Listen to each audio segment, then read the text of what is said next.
A 14-year-old boy shot and killed an innocent teenager to prove himself to his gang.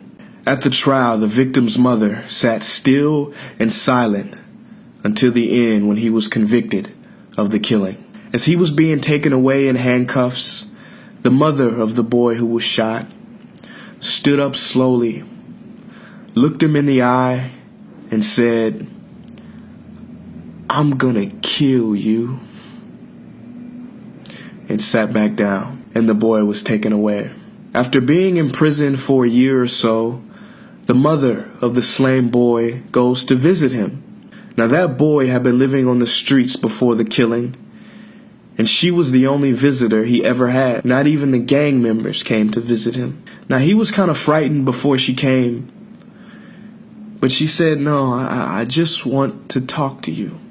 And for a time they talked, and when she left, she gave him some money for cigarettes. And then she started step by step visiting him more regularly, trying to understand the guy who killed her child. And she goes every few months. And when he's about to get out at the age of 18, she asks him, "What are you going to do when you get out?" He said, I've got no idea. I've got no family. I don't know." She said, "Well, I've got a friend who owns a little factory, and maybe I can get you a job there." So she arranges it with the parole officer. And then she said, "Where are you going to stay?" He said, I don't know where I'm going to go. I don't have anybody." She said, "Well, I've got a spare room, and you can stay with me." So he comes and stays with her. So after 6 months, she pulls him aside and she says, I really got to talk to you. Come on in the living room and sit down. Let's talk."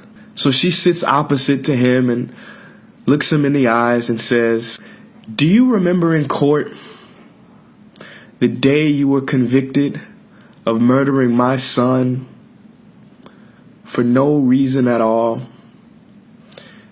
And I said I was going to kill you?" He said, "Yes, ma'am. I'll never forget that day." She looked back at him and said, "Well, I did. I did not want the boy who murdered my son to live on this earth anymore.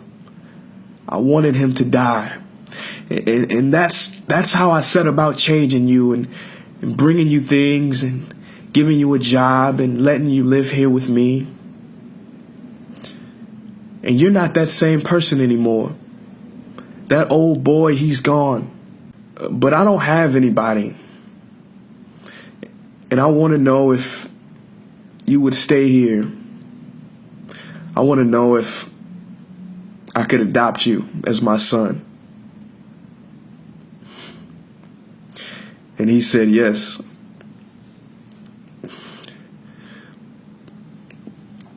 And she became the mother of her son's killer.